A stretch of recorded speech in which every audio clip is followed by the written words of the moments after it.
Good afternoon, everyone. Welcome to our ACT Credit Union webinar this evening. Really, we hope it will be a quite informative session that we will have today. As normal, we will have an introductory presentation by President Javi Boris. Thereafter, we'll have a presentation by Mr. Esric Huggins on property tax. Next, by Mr. Afra Raymond. We're dealing with the issue of procurement.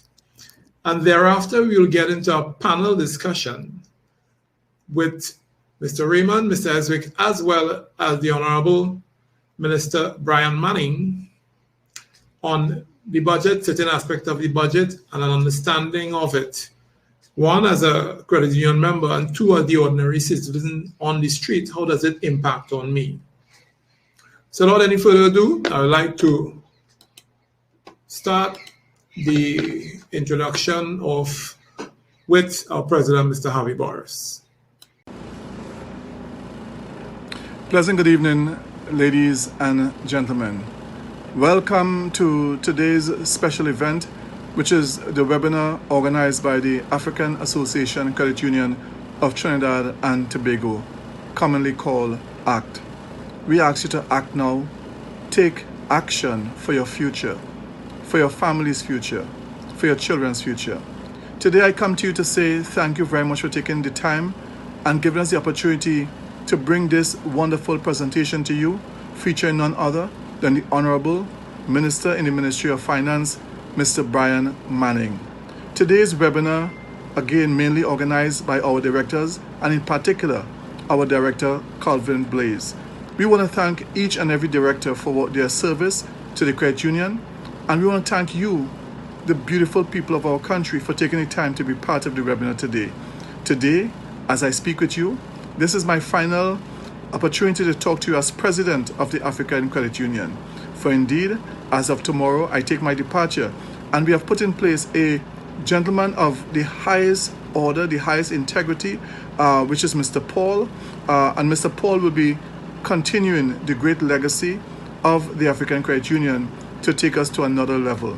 Trinidad and Tobago, it has been a great privilege and a pleasure being the president of such a great organization as the African Credit Union. I hope today's webinar will be an inspiration, would inspire, but moreover, would encourage you to join the credit union and to ensure that your financial future is a great success. Once more, I thank every single one of you. May God bless you. May God bless our country. May God bless Trinidad and Tobago. And remember, as I would always say, I love my country. Thank you. May God bless you. Thank you very much indeed. Thank you very much, Mr. Boris. And as you know, well, thank you very much for the service that Mr. Boris has actually given to the credit union. He has certainly led us to where we are now, and we thank him for his contribution. And certainly we look forward to his participation with our future events later on as we move from strength to strength.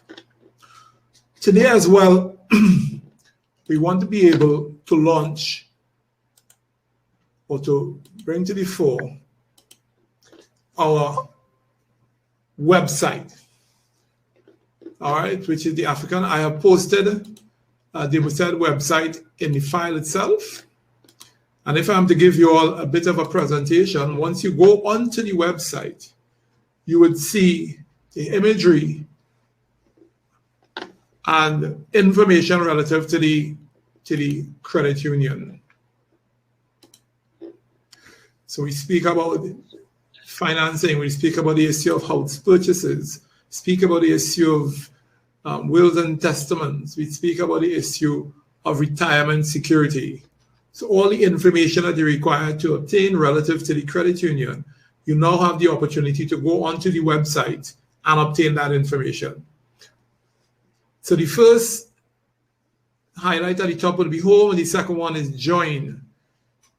So you can also join the facility for you to be able to join the credit union. In the file, we will also distribute application forms as well, but you have an opportunity to go directly onto the credit union site, fill it out, and begin the process of being part of that of the African Credit of the ACT Credit Union, the African Association Credit Union Trinidad and Tobago. So it gives you that particular opportunity. So moving right along, I would want to be able to introduce our very first presenter, and that's none other than Mr. Esric Huggins. Mr. Huggins is a valuation surveyor with over 10 years experience in the field. He's a full member of the Institute of Surveyors of Trinidad and Tobago and is a past secretary of the AACTT. He holds a master's in real estate from the Reading University and a bachelor's in land management valuation from the University of the West Indies. Mr. Huggins will be with us today to speak on the issue of property tax. So I introduce you now to Mr. Huggins. Esric, are you there? Hi, good day, everyone. Good afternoon, Calvin. Okay, great. So Esric, would you want me to put up your slide presentation at this point, or you want to do an introduction first? You could go ahead and put up the presentation, Calvin. Okay, great.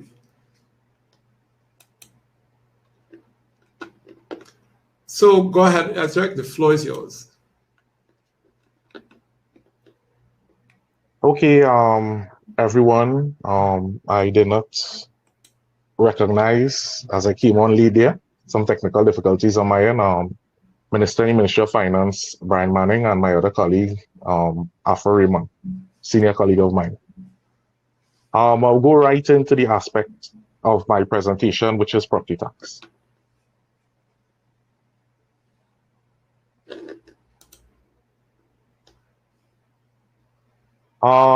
First, this basically is a highlight of what I'll be discussing.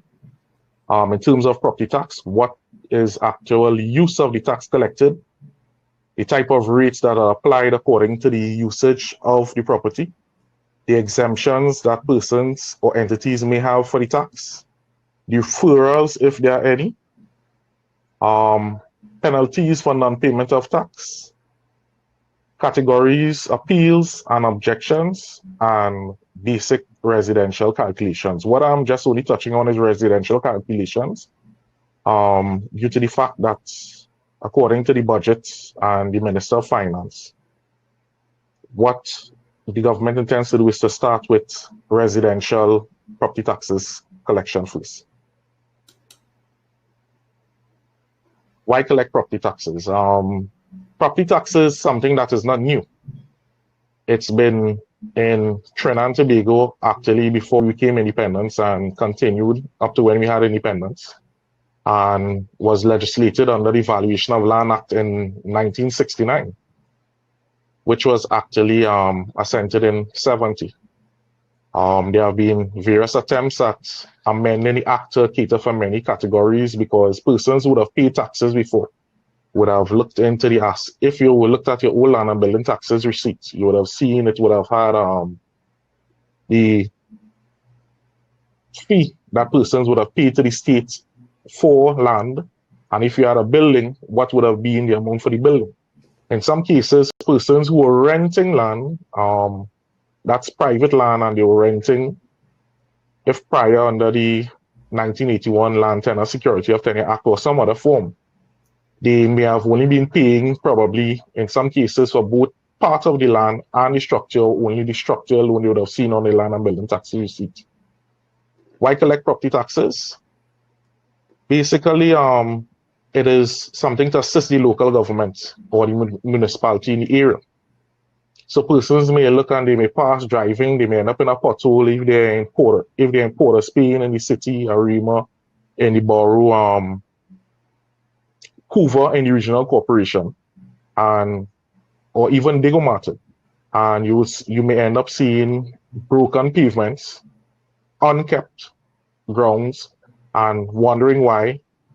The central authority may state that there is not enough money in the budget to actually cater for some of these things, and the local authority or the regional corporation may have to wait on central government for release of funds. However, in the case of property taxes, with the collection of such, it may mean a faster turnaround time in terms of obtaining money for the maintenance of local facilities such as the roads in the municipality, the parks, the cemeteries, the pavements, the playgrounds, basketball courts, and football and cricket fields.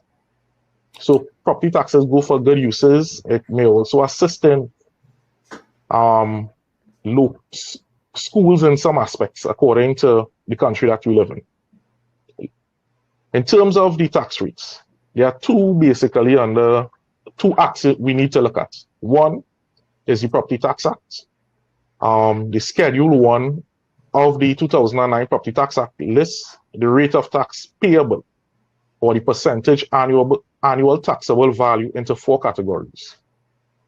Residential 3%, commercial 5%, industrial, which is broken down into two subcategories, plant and machinery house, and plant and machinery not housed in a building, 6 and 3% respectively, as well as agricultural properties at 1%. Now, I remember I said to look at two acts. So we looked at the rates in the Property Tax Act just now, and now we're going to look at the rates in the valuation of land. And as I said, the valuation of land act was legislated in between the period 1969 to 1970. In looking at the amendments to the Valuation of Land Act, Schedule 1 of 2009 lists the annual rental value. So note in the Property Tax Act, you have the ATV, which is the annual taxable value, and in the Valuation Act, you have the annual rental value on the capital value into four categories. One, residential vacant land 3.5%, commercial vacant land 5%, and industrial vacant land 5%, whereas agricultural is the capital value of the lands and any agricultural buildings thereon at 2%. So it's two acts you actually have to look at the rates for property tax. In terms of taxation, the state or laws always look at means and ways of assisting their bodies. So basically, if the state has a state enterprise or a statutory body, on the private side, the exemptions listed are for lands used for churches, chapels, cemeteries, burial grounds, and enclosed occupied for internment, where example, let's look for example where Belgroom's funeral home, one of the examples. Do note, however, there's an exception. Lands or properties owned by religious organizations and leased to a body or person not other than a religious organization. So if you have a church and you own a property, or as some religious bodies in the country own malls, and you have tenants in the mall, the tenants on that property or that property itself will not be exempted. But if you are leasing to another religious body, you will be exempted on that property. Other exemptions are school buildings, offices, and schools within the meaning of the Education Act of Trinidad and Tobago. Charities exempted from corporation tax under the Corporation Tax Act. There are many bodies that call themselves charities locally. However, bodies that have applied to the Ministry of Finance for exemption under the Charities and Corporation Tax Act, they will be exempted from paying property taxes. Land belonging to the state, but in occupation by its servants or due to the offices that they hold, example, government quarters, exemptions, statutory authorities, state enterprise I stated before, land used for hospitals, asylums, and relief of the poor, as well as land owned or occupied by UE, University of the Southern Caribbean, COSTAT, Council of Legal Education, UTT, or a tertiary learning institution owned or occupied by the state. Finally, land owned or occupied by a foreign government or institution or organization of which TNT is also a member. So these are the categories of exemptions from paying taxation. So once they fall into that category, they are exempted from paying taxes.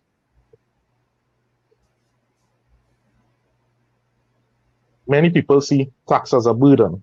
However, with the Property Tax Act, there are means of deferral or relief for a specific time period. This relief is not infinite, but it's for a specific time period. This deferral can be granted to persons who are obtaining public assistance, disability grants, senior citizens grants, or Trinidad and Tobago conditional cash transfer card. Also, to persons whose annual income does not exceed the maximum amount specified in Section 3 of Senior Citizens Grant, according to what is the amount per specific year. Do note, the relief granted shall be valid for a period of 2 years. So the relief that you receive in, let's say, 2021, if you apply for a deferral and you obtain that referral, that relief only allows you a 2-year period. So that will be 2021, 2022.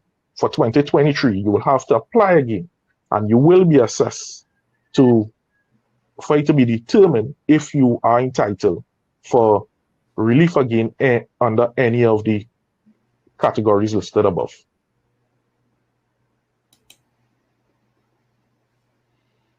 Non-payment of taxes. For persons who were previously paying land and building taxes, you would have seen in some cases as low as $10, $200 and something dollars. But in this case, you would have also seen penalties on your land and building tax form. For non-payment of taxes, there is a 10% penalty on the amount of tax, and it shall be added to your amount of tax per year if you do not pay your tax. And it will be continuously added until there's interest additionally upon it at the rate of 15% per annum.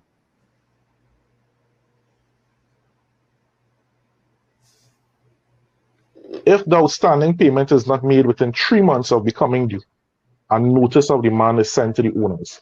So whoever the owners are, if it is you own the property or you are just an occupier, the notice of demand will be sent to you for the payment of the tax.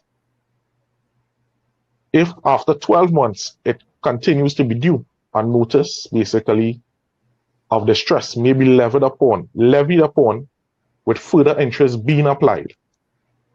In this case, the state has the authority to levy upon you to seize equipment, appliances.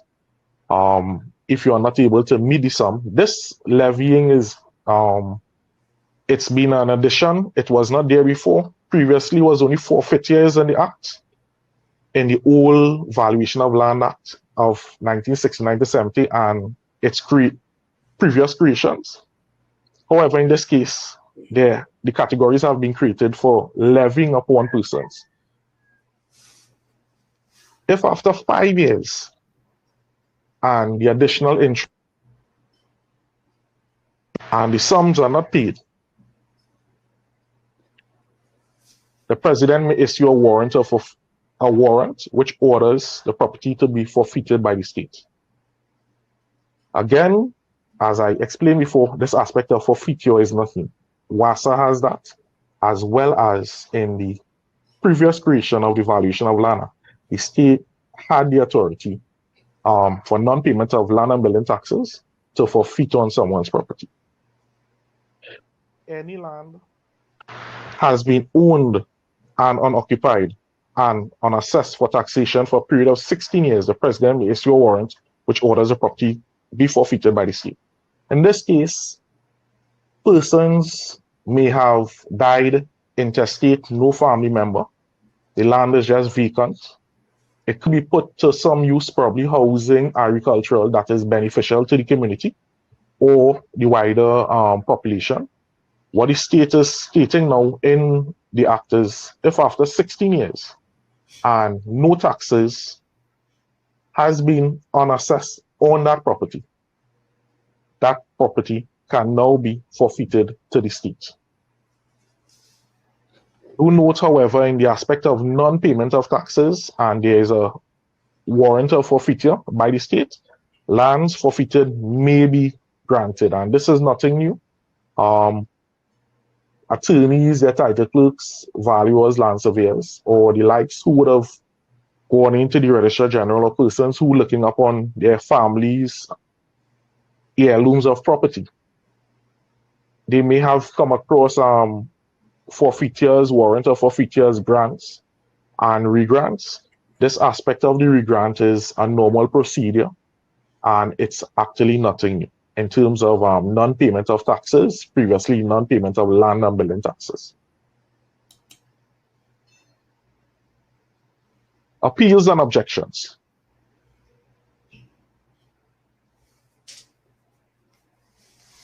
The owner of land who is dissatisfied with assessment of the board may, within 21 days of the receipt of notice, notify the board in writing of his or her objection to the amount.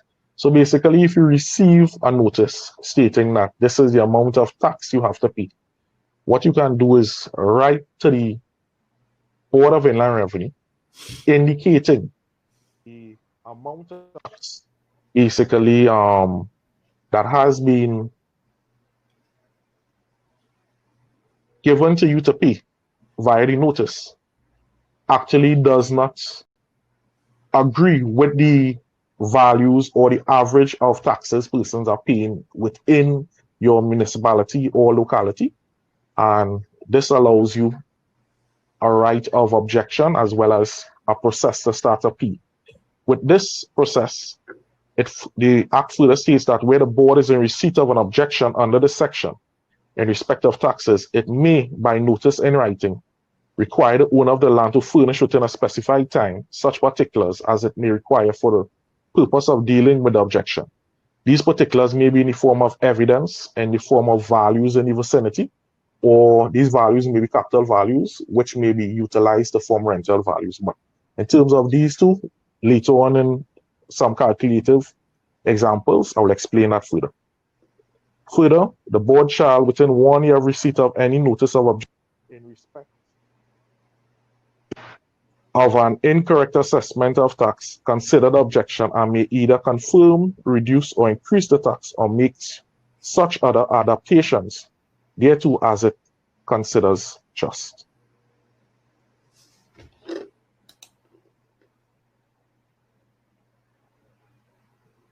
So what I've done is basically created some calculative examples in terms of residential properties. What I'm going to go into is two examples of residential land first and a residential house and land, or a residential building according to what the opinion of value appropriates.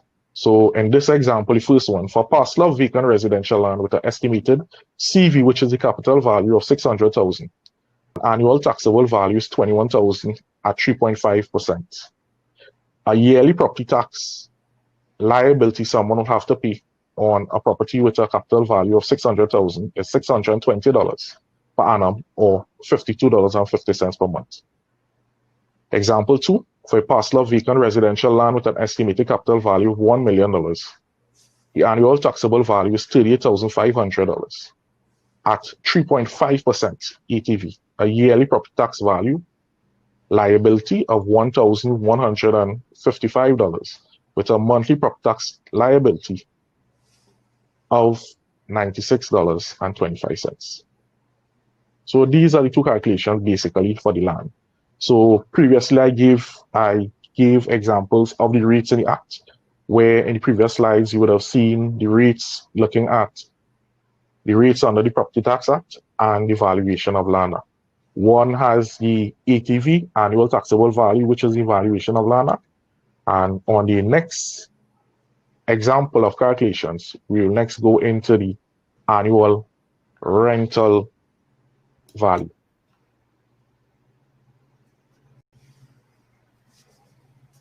In this example, every property actually has a rental value applied to it. So persons may say, I don't rent my property. How come a rental value is applied to it? In undertaking an opinion of value, all valuers actually ascribe a rental value, or if not a rental value, they may look at the capital value, or they may look at yields in order to determine either the yield, the rental value, or the capital value of a property. And utilizing this within a area, you have on one street, you may have 7 structures and land, residential structures and land. On the other street, you may have 5. And what the value will do in terms of coming up to the opinion, 2 of the properties may be renting on the right-hand side of the street, and on the left-hand side of the street, 2 of the properties might have been sold. What the value will utilize is those rental values, make a comparative approach, and utilize the yields, therefore, in order to come up with a market value of your property or a capital value of a property, what the property may be sold for. That in that aspect of it, if you're going to the bank, they will utilize this formula once it is a residential property and you're looking at similar bedrooms. If they are not similar bedrooms, the value we check and see if one of the properties that is being rented, if it has 2 bedrooms, the other one has 1 bedroom. If both has same common covered carport, 1 electronic, 1 not electronic. And similarly, in terms of the rooms, if one has a living room, dining room, kitchen functional, or if one has a separate living and dining room, and additionally, valuer may look into other variables. But in terms of the aspect of the rental value in properties, value, your property actually has a rental value, although you may not rent your property. So in the first example, estimated rental value. If the estimated rental value of the property is $4,800, you have an annual rental value of $57,600. So in the previous example with the residential land, we looked at the annual taxable value. In this case, we're looking at the annual rental value as listed in the property tax, $57,600. Deduction for voids. Say deducting for voids 10%, the annual taxable value will be $1,840. At 3%, the yearly property tax liability will be $1,555.20, which is a monthly property tax liability of $129.60 per month.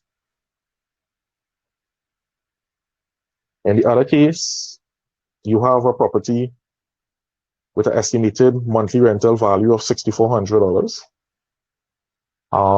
Let's say your property is anywhere in the Martin area, not specific, but in an area where the rental values are between $5,500 and about $7,000. This specific property will, with the estimated monthly rental value of $6,400, the annual rental value will be $76,800. And then you will deduct 10% for voids to get to the taxable amount that you have to pay. The ATV, annual taxable value, is $6,900. Is $69,120, my apologies, at 3%. The yearly property tax liability will be $2,073.60 per annum, which gives a monthly property tax liability of $172.80 per month. In these cases, you're actually seeing the property tax liabilities as one say minuscule, but in these difficult times, any tax burdened person will say that it's hard to pay any additional sum. However, I am of the opinion once persons start seeing improvements within their local municipality, paved roads, properly maintained parks, playgrounds, properly maintained pavements, street lighting up to par in their areas, they will feel satisfied that actually the contributions they have made in terms of the property tax they have paid, they're actually seeing it physical.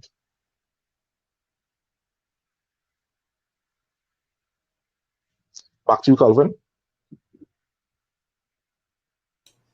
All right, thank you very much, Esric, for that really enlightening presentation relative to the issue of property tax. I know that a lot of persons who would have wanted to get information relative to property tax.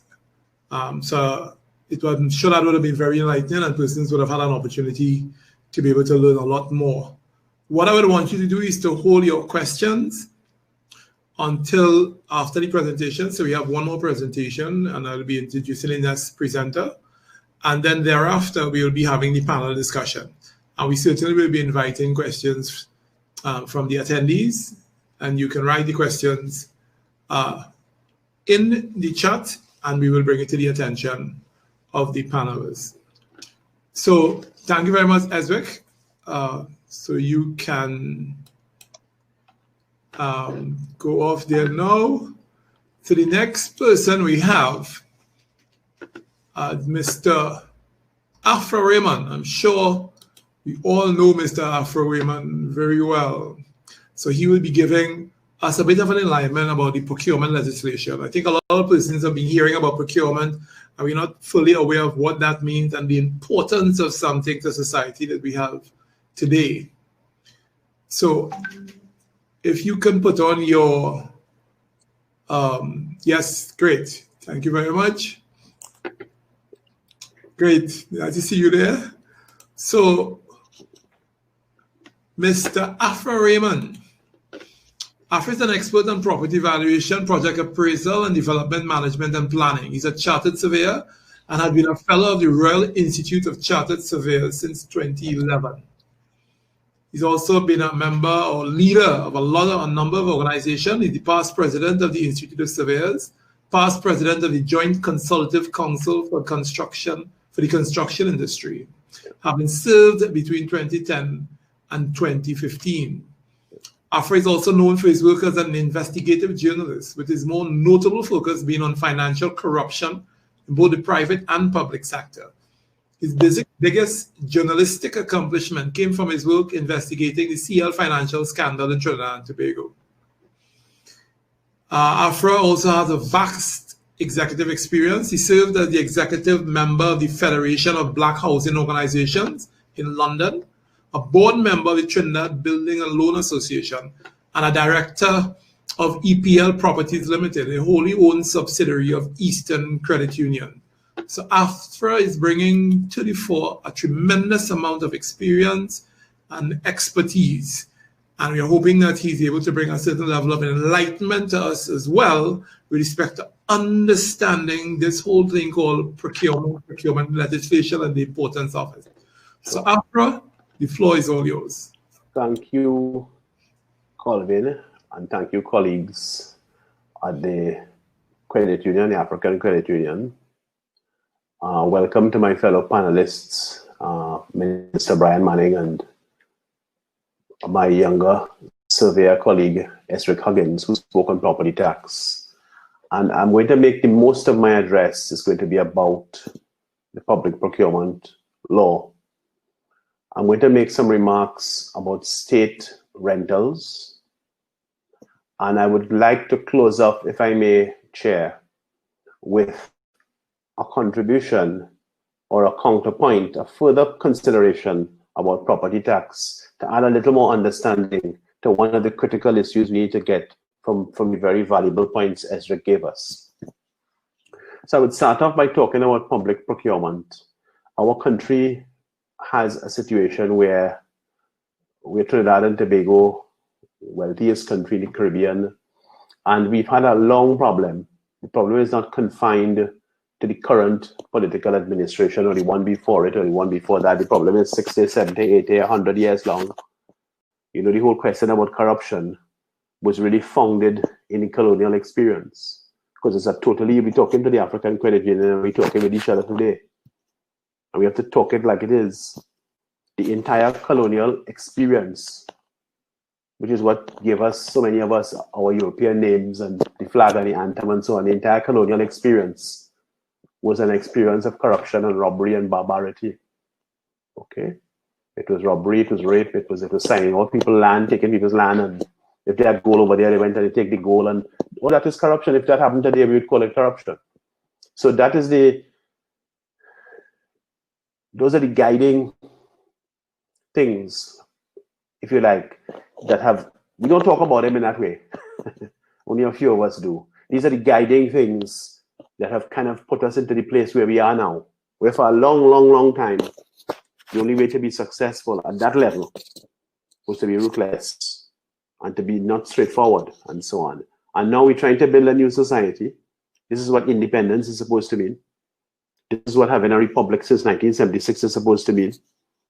We're trying to build a new society. We're trying to put some sound values in place, and the credit union movement is an important part of that.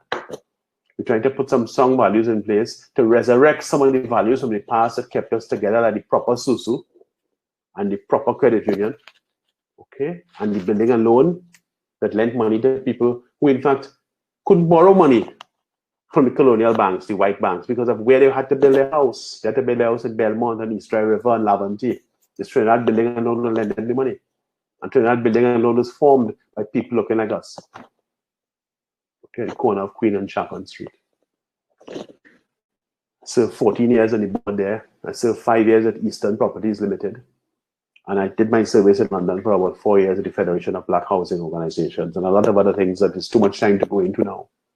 So I'm very familiar, and I consider myself part of the cooperative movement and part of the liberation movement.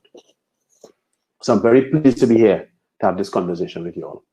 My work is at AfraRaymond.net if anybody wants to see it.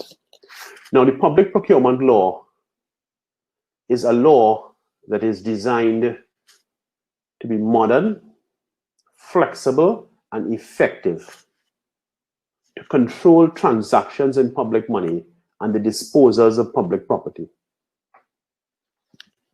The correct name, the full name, is the Public Procurement and Disposal of Public Property Act. It was Act number 1 of 2015. And it's unique for two reasons.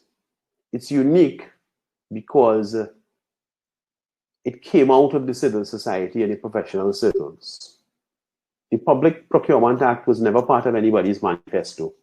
There wasn't a political party in this country that said, we want a Public Procurement Act.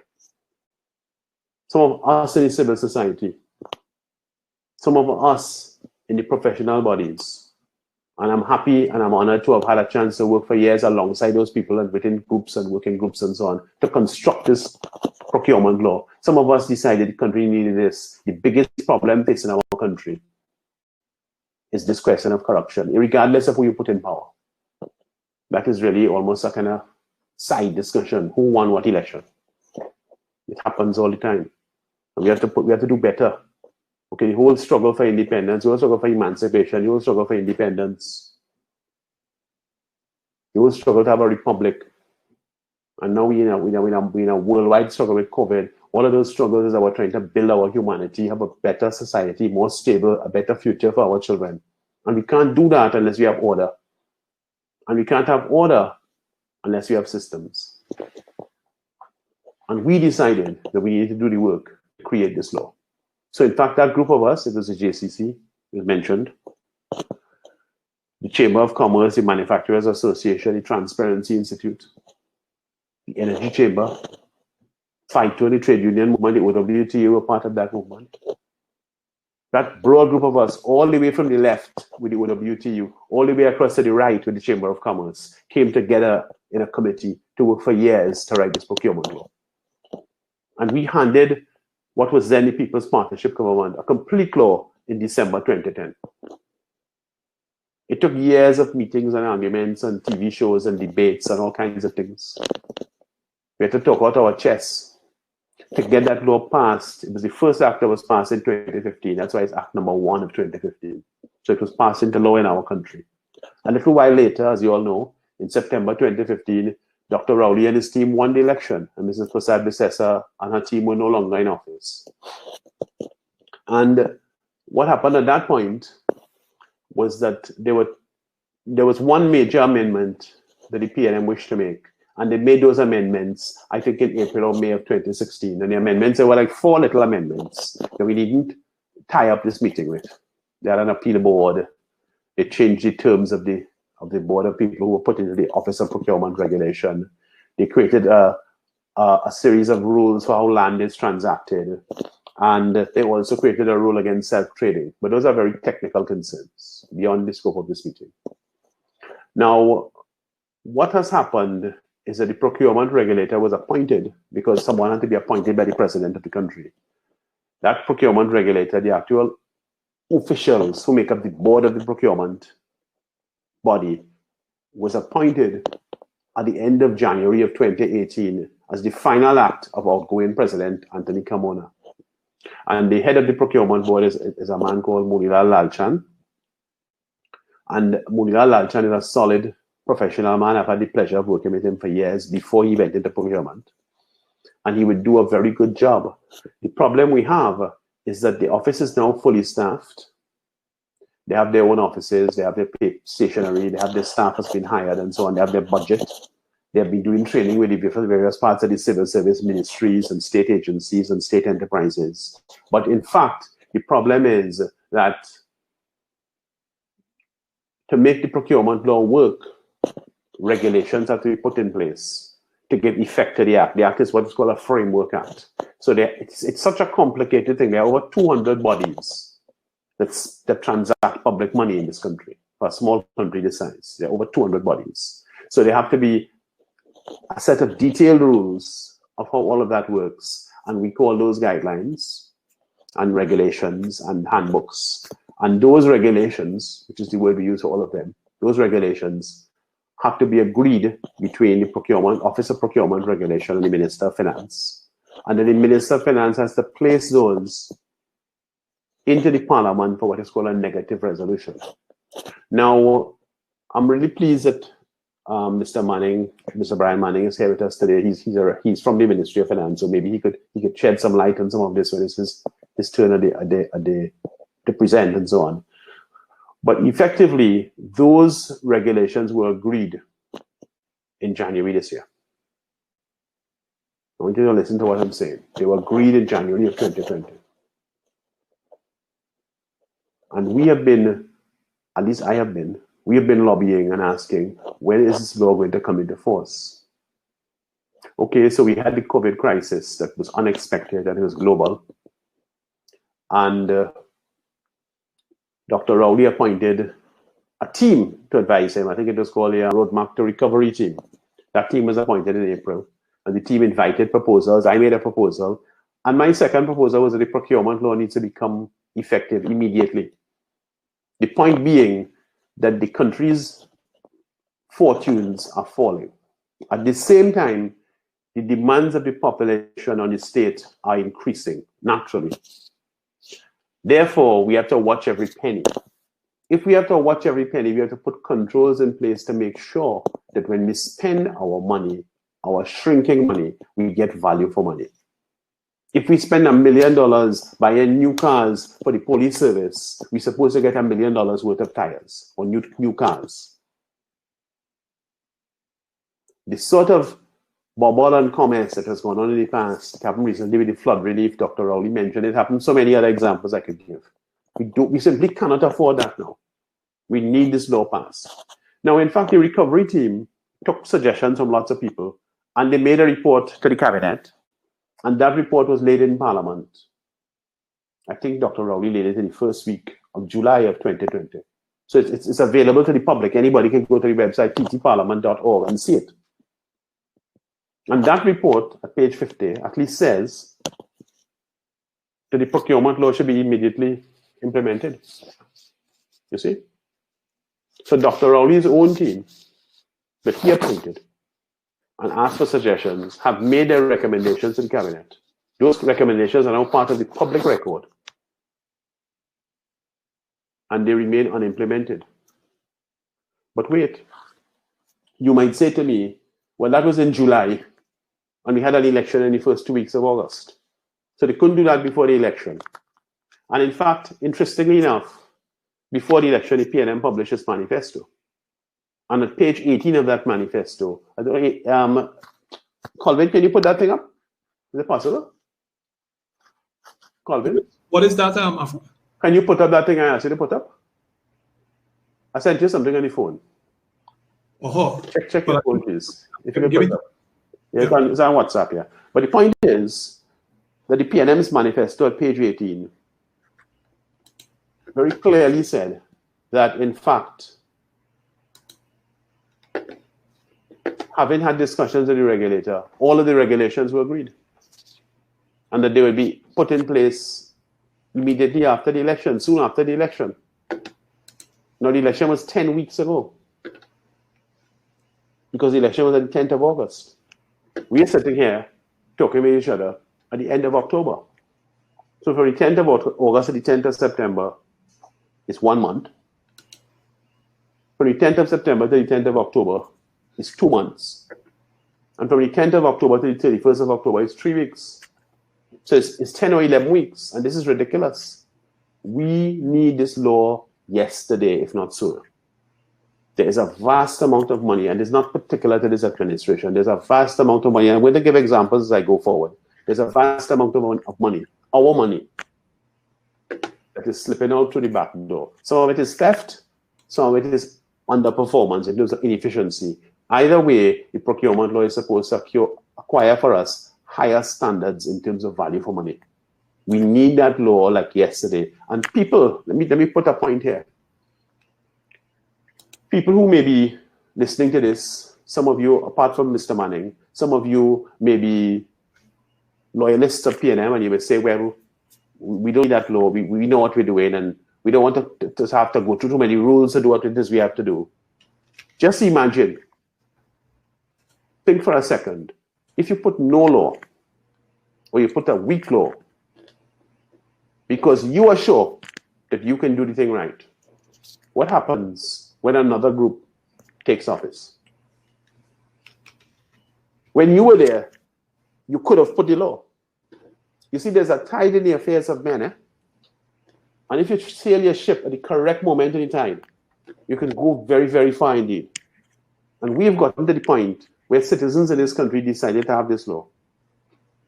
We wrote a law that is at a very high standard by international comparison. That law has been passed by our parliament. The PNM came into office and they made amendments that they thought were necessary, most of which I agree with.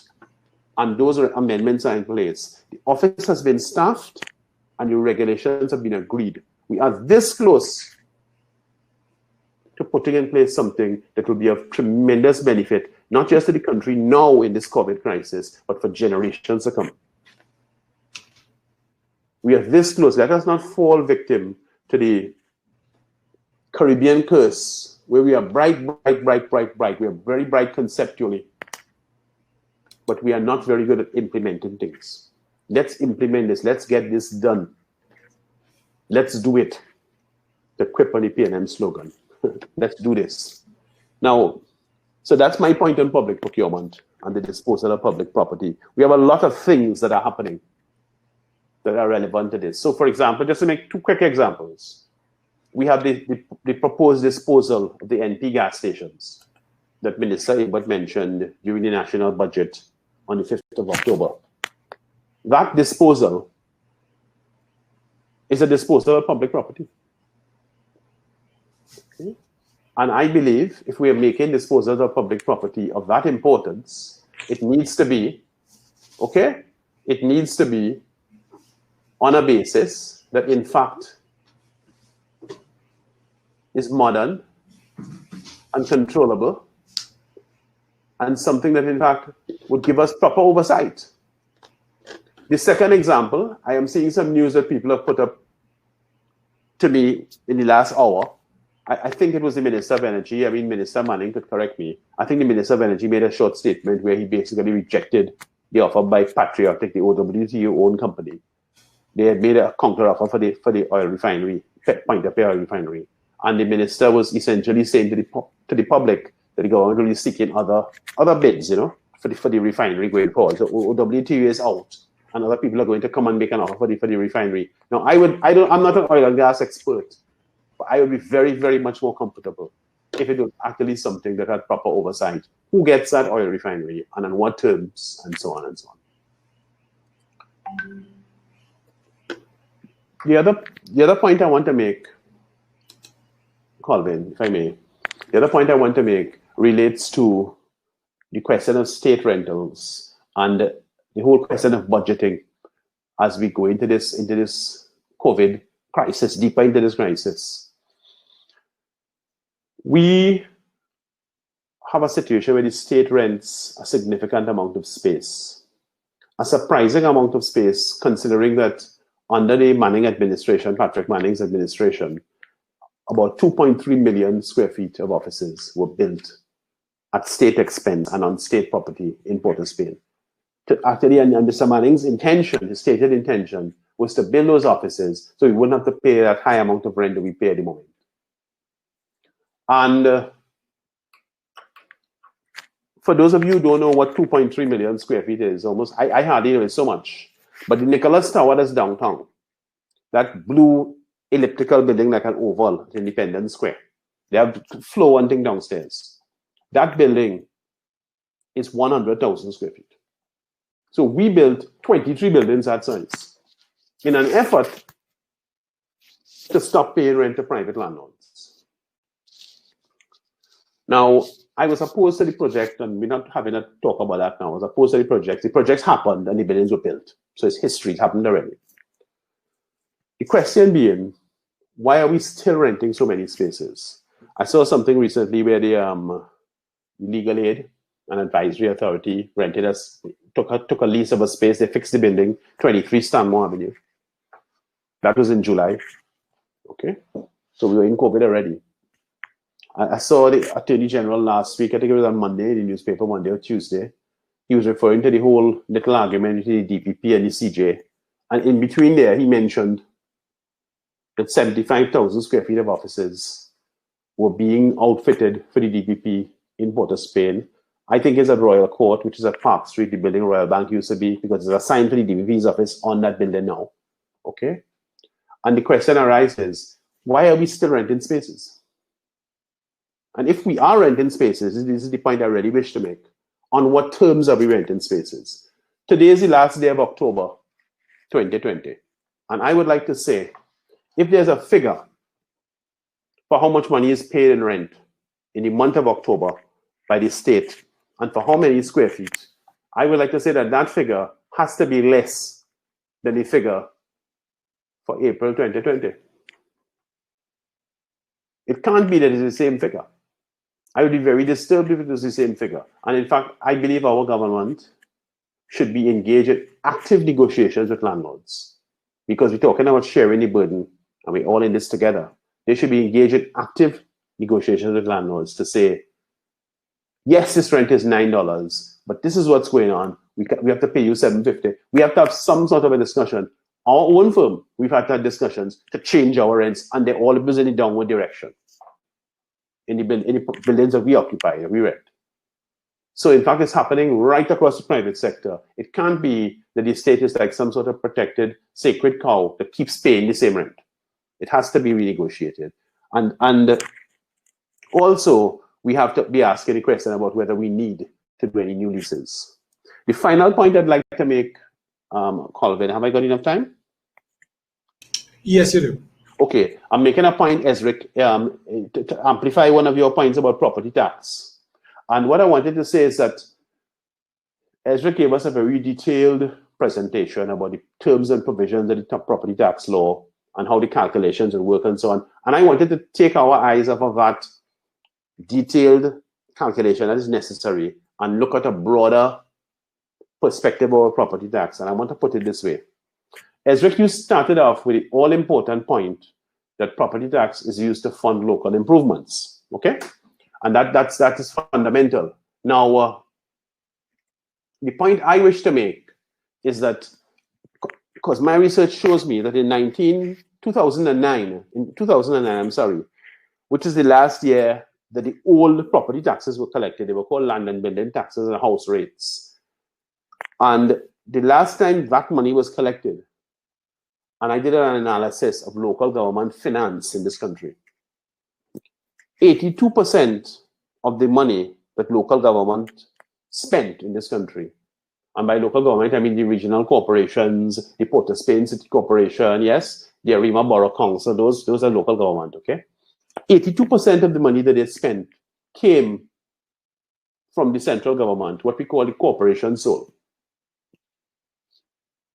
The rest of the money, 18%, came either from property tax that was paid in their area, it was paid directly to the local authority, or sundry things like rentals of cemetery, rentals of the town hall, and so on. Because about 18% of the money was earned independent of the central government. The most disturbing thing for me about the property tax proposals, because I'm in support of property tax, but the most disturbing thing for me about the property tax proposals is that they all appear to have in them a flaw in that it is intended that the increased amount of money that will be raised is going to be directed, all of it, into corporation sole, into consolidated fund, the consolidated fund. And that's wrong.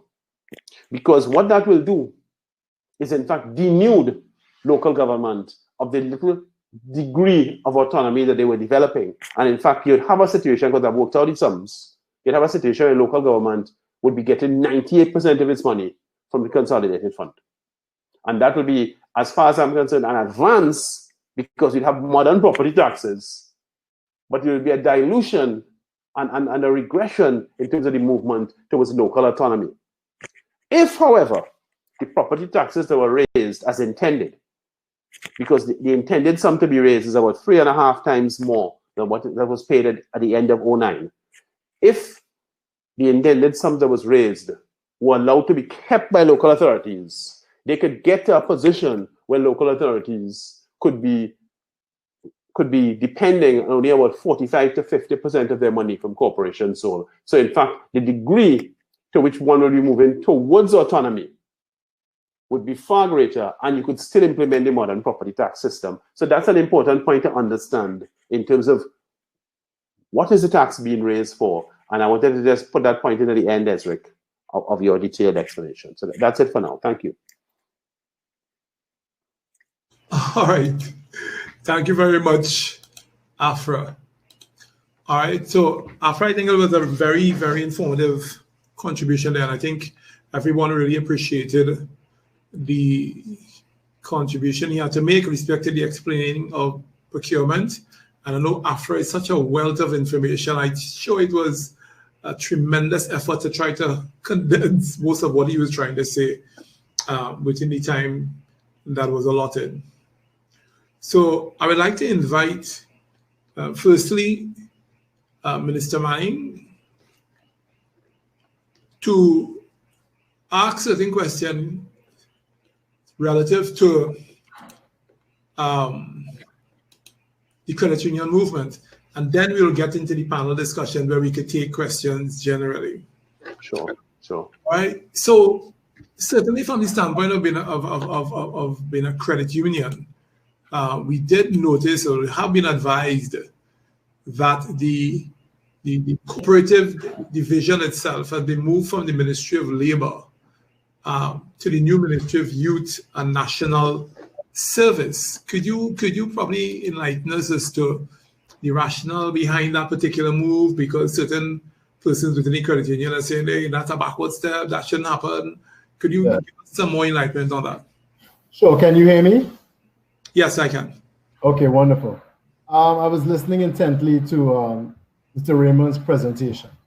And unfortunately, I believe it was riddled with a few inaccuracies that I'd like to first clear up. Sure. First of all, he had mentioned a pretty convenient timeline since the election. The election happened in early August. And then the government or cabinet was only sworn in late August. After that, every ministry, several ministers were quite new, had to go have discussions with their own ministries. And then they got together and we came up with a national budget. Of course, you will know this exercise would take quite a bit of time. And then the national budget is presented in the parliament. And that exercise took almost 3 weeks. So if you take a look at how things actually worked out, you will see that there was very little time to implement any sort of procurement legislation. In fact, the only legislation other than the national budget that was implemented during that time would have been our COVID protection legislation. That was designed to, of course, save lives. Okay, what I will tell the honorable members listening in and also yourself, that procurement legislation is of the highest priority to this government, and it will be implemented. Let me read from my notes here to tell you a little bit about the procurement legislation. Right, and I have written here, we have all of the comments now, and we'll be amending the act in November. Right, national budget was finally delivered last week. We are going to complete the amended act in November and also clarify on the responsibility of disposal of public property and a few other amendments, such as clarifying the law on the engagement of specialist services. Of course, there are certain services, as you would understand, where you shouldn't win a bid simply because you're the lowest bidder. You know, if I'm going to have heart surgery, I'm certainly not looking for the cheapest doctor. Okay, I'm looking for the best one that will save my life. And that was one issue. Another one, Mr. Raymond also mentioned that he was opposed to the government campus and other buildings that were delivered. And he himself said that these buildings were made in an attempt to not have to pay rental fees to the private sector. And that's one of the reasons. Government wanted to house its own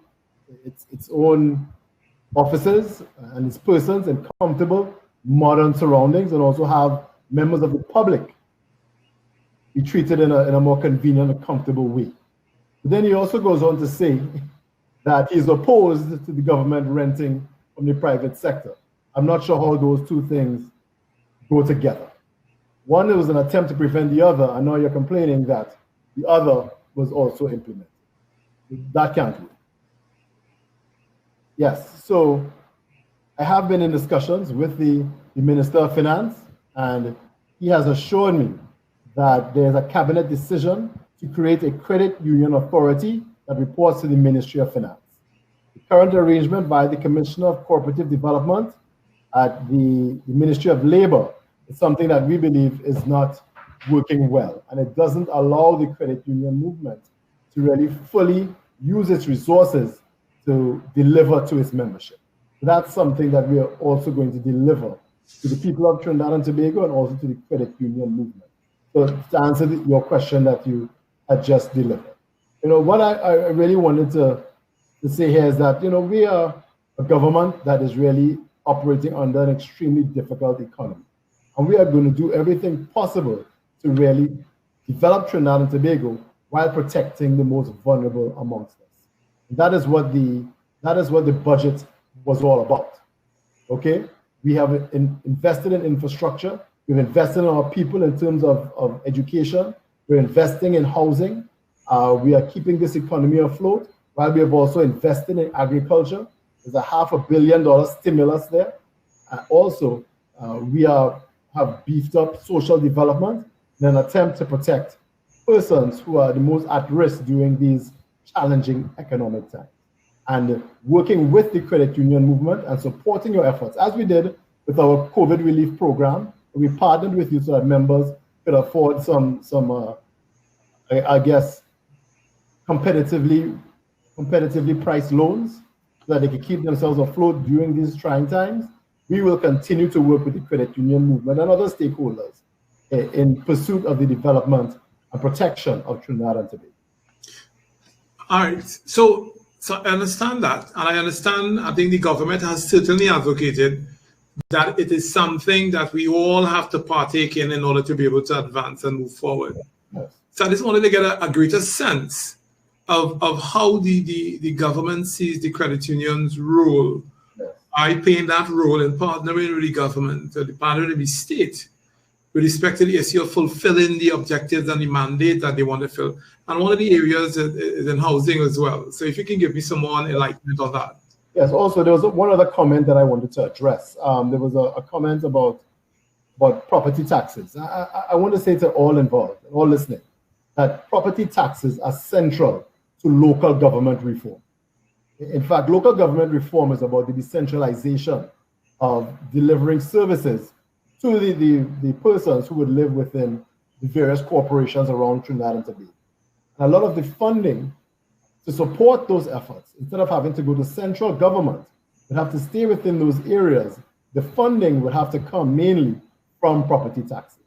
The main thing that is holding up local government reform is the funding and financing that would come from property taxes. That is how I understand the situation to be. So that's another inaccuracy that I wanted to also clear up.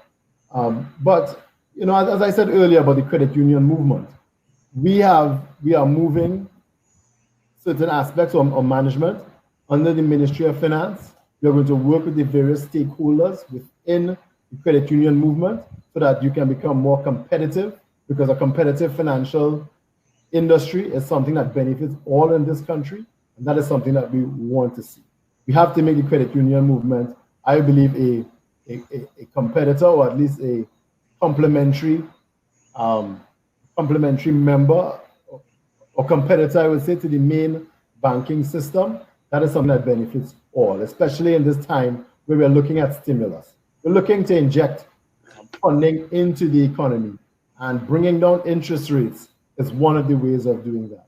So if we have a competitive credit union movement, we can allow market forces to operate and generally benefit from lower interest rates, but also a vibrant and more competitive banking sector. So we are committed to working with you and the entire credit union system. So from the standpoint of what you all have planned relative to the credit union, as it indicated there, how does that factor into, which is something when I was doing the research, the Vision 2030, yes, respect to their contribution to fulfilling your objective over that period of time? How does the credit union movement factor in? And bearing in mind, the credit unions are not banks. Right, so they operate, I would think, more on a social plane, right, rather than the banks that operate more on a transactional plane. They operate more on a plane where we depend on relationships, we depend on understanding, rather than the bank that operates on a different scenario. So how do you use that type of institution and partner with that type of institution to achieve your objective? Yes, and as you correctly said, but you have to also look at credit unions as being at least complementary to the main banking system. And we have partnered with the credit union movement, just as we did with the COVID relief loans that were implemented. We worked with the credit unions. We issued an amount of funding that was used for a specific objective and purpose. And we intend to do more of that going forward, maybe to assist those who are looking for small business loans, those who are looking for other sort of financial opportunities that may not be readily available in the mainstream banking system. We understand that credit unions are not banks, but we also see you as an integral part of the financial services industry. And I couldn't roll out a laundry list of activities that we intend to do within the next few years, but I can tell you that as a representative of the Ministry of Finance, we are committed to working with the credit union movement. We are going to deliver, I would say, beneficial financial services through the credit union movement, and you will see a lot more of that as time goes on. Right. What is the Ministry of Youth and National Development? If you say Ministry of Labor not working, what does the Ministry of Youth and National Development have to offer more than that would have been offered under the Ministry of Labor? So it hasn't been completed. As I said, we are going to develop, we are developing a body that will fall under the Ministry of Finance. And from there, we can deliver better legislation, regulation, and partnership with the credit union movement to deliver more competitive products to your members. So it may have been housed where it is right now for the moment, but that is not going to last going forward. we are going to create a body under the Ministry of Finance, and we are going to introduce products and more flexibility to really boost the credit union movement in Trinidad and Tobago. On the issue of housing, I know the government has certain targets relative to the issue of housing. Correct. How do you all see the credit union movement factoring into that, from the standpoint of being able to benefit from some initiative from the state to help with development projects, to be able to provide housing for its membership, rather than the full burden being on the state, which I get the sense the state is trying to move away from. Exactly, and it's been the demand for housing has been overwhelming. I don't think anyone expected when the program began that it would become what it has become. And of course, the mortgage bank has also had its challenges in terms of processing various applications. So the credit union movement, of course, there are credit unions all over Trinidad and Tobago. It would make it a lot more convenient and efficient for the state to work through credit unions to offer certain level of financing for the home ownership around Trinidad and Tobago. And that's something that also has an extremely high priority with this government. We want to have increased home ownership in Trinidad and Tobago. A big part of our home construction drive, is really adding stimulus and creating jobs within this economy also. Just like we had with the government campus and other state buildings, it's going to really create a level of employment at various levels, but especially in the unskilled labor level, which is occupied by persons who tend to be the most vulnerable in any kind of economic downturn. Right? The world has become extremely unkind to unskilled persons. One of the reasons for our stimulus and really injecting money into construction, injecting money into homes and infrastructure development is to create employment amongst that segment of society so that they are protected during these times. So to better and effectively deliver on the financing of these projects and also home ownership, we would be working with the various credit unions and the credit union movement to get this job done. All right. So what I wanted to give as well at this point, Minister Manning, is to now invite a conversation with respect to the other panelists. And I know Afra may be biting at the bit to be able to at least start that conversation, and we'll also take questions from the attendees as well. So if you all could come on now, Afra, and as well Esric, so we can get into the panel discussion. All right, so just short, Afra, just from the standpoint of either responding or clarifying your position. I just wanted to get a clarification, Minister, on the property tax, please, because you agreed. You hearing us? Yeah? Yes, I am. Sure, great. You agreed with the position that Esric and myself were outlining about the importance of property tax for funding local government and the importance of funding for the whole exercise of local government reform. That is the crux of local government. Sure. That's why I identified it. So I just want to make sure to what extent we are apart or together on this point. So in terms of state policy, is it now the policy that property taxes, whatever the total sum, will be collected by the local authorities? Is that the position? Not now state policy. It is the central part of local government reform has been using property taxes to some degree. I can't say right now whether it'll be all of it, but I know that a significant portion of it would be used within the various corporations to fund it, to deliver services to persons who live in that corporation. Okay, that's good. All right, one of the issues there, Esric, you had identified the two different mechanisms for making a determination with respect to property tax. One based on the annual taxable value, next one on the annual rental value. How do you make a determination as to which particular process will be used to determine property tax? It seems as though the annual rental value seems to be generated in higher property taxes than the annual taxable value. So how do you go about making a determination of which particular strategy will be used to determine property tax for a particular property? Actually, Calvin, actually, they actually go work tandem, hand in hand. The two calculations I would have given you, the first one would have looked at the vacant land. And in terms of the vacant land, we look at the annual taxable value, which is based on the Valuation of Land Act, as amended in 2009 and 2018. That basically came out of the old Land and Building Tax Act. However, what in the creation of the Property Tax Act, these various percentages will now apply to the various usage of land in terms of residential, agricultural, industrial, and commercial. In the second set of calculations, I looked at the annual rentable value, the ARV. The ARV, in this case, you had a structure on it in order to determine what is the rental of the structure.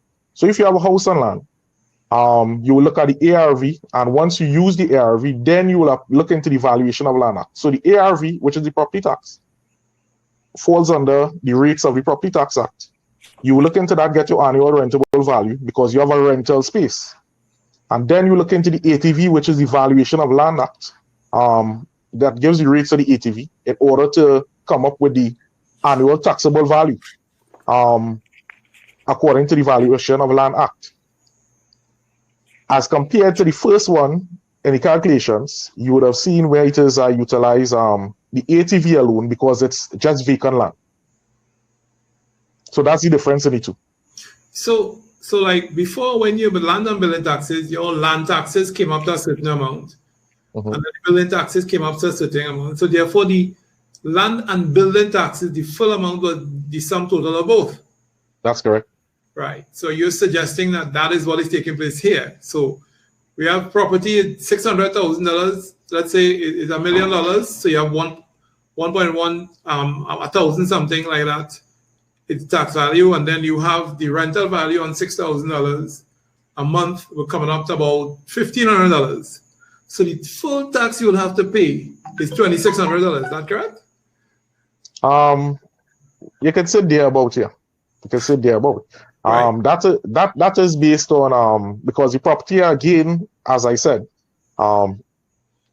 if it's livable space for you to rent, you utilize the annual rentable value because you have a space to rent.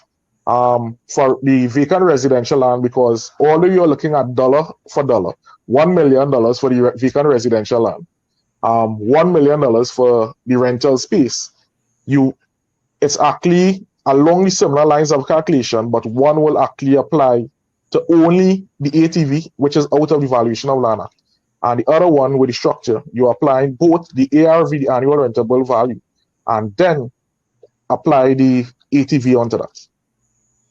Right. So it's thereabout in terms of the figure that you gave there.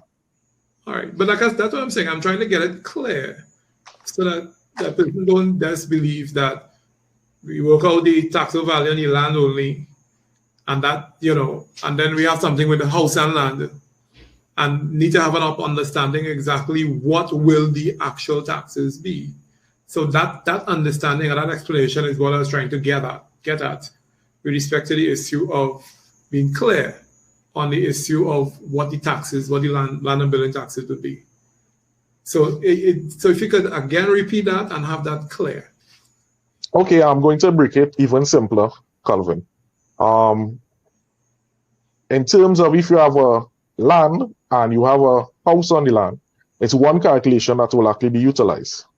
So there will be no calculation of the land separate and the house separate, but basically a calculation of the rental value of what the property can rent for in terms of the livable space, and then the tax applied onto that.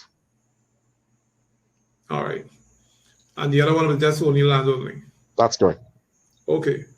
Great. Thanks. Afra, Mr. Manning had made certain statements relative to the understanding of the procurement legislation, especially not the procurement, sorry, with respect to the issue of the buildings that the state had said, hey, we want to be able to get our own space to rent. Sure. And then question was also raised with respect to the issue of then why or how come we are still or why we're not renting from the private sector. I don't know if there could be a clarification with respect to that aspect. Well, it's really simple, you know. Mr. Manning's father, the late Patrick Manning, had an ambitious program and he built a huge number of offices in Port of Spain. And under his administration, I listed the size of the offices. And the purpose of the exercise was so that we wouldn't have to rent offices from private individuals anymore.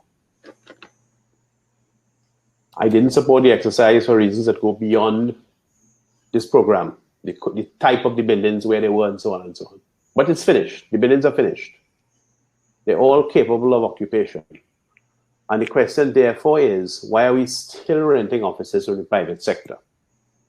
Why is it still necessary for us to rent an office on Stanmore Avenue for the legal aid, or an office on Park Street for the DPP? The NIB building at the Savannah has 2.5 floors empty. Okay? If it is we have to pay a rent for some strange reason, well, let's pay the rent to the NIB as the landlord. Okay? If the purpose of this huge exercise was to stop that flow of rents to private landlords, why are we continuing with it? And what I'd like to see, because I mean we could go back and forth, what I would like to see as a deliverable, to use that MBA language, what I'd like to see as a deliverable coming out of this, speaking to our representative, Mr. Manning, I'd like to see some transparency about what rents are paid and how much rents are paid. Let's see those figures. Because we are in a situation we have to watch every penny. That is without question. And I'm saying that, speaking as a surveyor, Esric and myself and Colvin as surveyors, where we indulge in the science of measurement, we want to see the figures. I understand that and I accept that. I would say that the construction effort wasn't completed. There was heavy opposition to it from beginning to end. A new government came into office in 2010. I haven't seen too many state offices or buildings built since then. The accusation was that the government was only building tall buildings in Port of Spain, which was also inaccurate because there were government buildings being built throughout Trinidad and Tobago. You could just look at the Chancery Lane project in San Fernando, which was also meant to do that. Yes. We had a oil and gas price collapse in 2014, which means that we had to scale back some of the construction work that we're doing and focus on the more essential projects. And, because of that, and then we get hit now in 2020 with a global pandemic. So there just wasn't enough funding to go around to say that we were going to continue building these offices that we needed.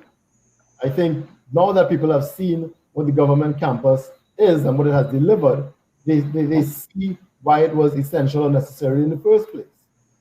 And to my knowledge, the rental agreements, or at least the amounts that are being paid in rent to various segments of the private sector are available upon request. That is public knowledge, to my knowledge. I don't want to repeat that, but Okay. public knowledge to my knowledge. I've heard various opposition members in the parliament reading out rental agreements, well, not rental agreements, but rental costs. If you wanted to get precise figures on who it is rented to, I believe that is also accessible. Okay. All right. So one of the questions certainly I'd want to ask is, one of the fiscal measures in the budget dealt with the issue of the technological transformation and innovation, in which the government was making an effort with respect to moving towards full digitalization of the economy, and also of government services. And they did part of it by removal of taxes on mobile and digital equipment, mobile phones, software, computer accessories, and dealing with the issue of peripherals. So if we are moving towards a digital environment, then how important really and truly is brick and mortar from the standpoint of infrastructure and services? Yes. Right. Yeah. Yes. Well, yes. The world is not just us, but the world is moving towards the fourth industrial revolution, which is a digital and tech economy. We have to improve. Now, if there's one good thing that has come from this global pandemic, is that it has motivated various entities in Trinidad and Tobago to become more digital. It's something that had to happen. If you had been paying attention to what's been going on in the United States and Europe, you'd have been witnessing what people have been calling the death of retail or death of brick and mortar retail. A lot of these brick and mortar stores and shopping malls were closing shop because people were shopping online. It's extremely difficult for a brick and mortar store to compete with the online offerings in terms of convenience, in terms of stock. I could go on the internet at 2 o'clock in the morning and go through hundreds of variations of whatever I'm looking for and make a purchase that is then delivered to my doorstep or to my skybox or whatever. Brick and mortar stores can't compete with that. And they also can do it at less cost.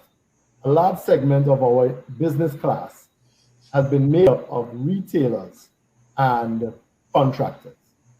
Okay? And that's because it was simply easier to operate as a business person in those areas. One, we were flush due to our oil and gas revenues, we were flush with foreign exchange, which made importation of goods and services and then selling in the local market pretty convenient. Also, the government of Trinidad and Tobago spends billions of dollars a year on contracts, goods and services that they would procure from the private sector. So those industries were easy. But the world has changed dramatically. And those industries, in my view, were under threat. Government has decided to heavily invest in digitization because we need to adapt to changing times.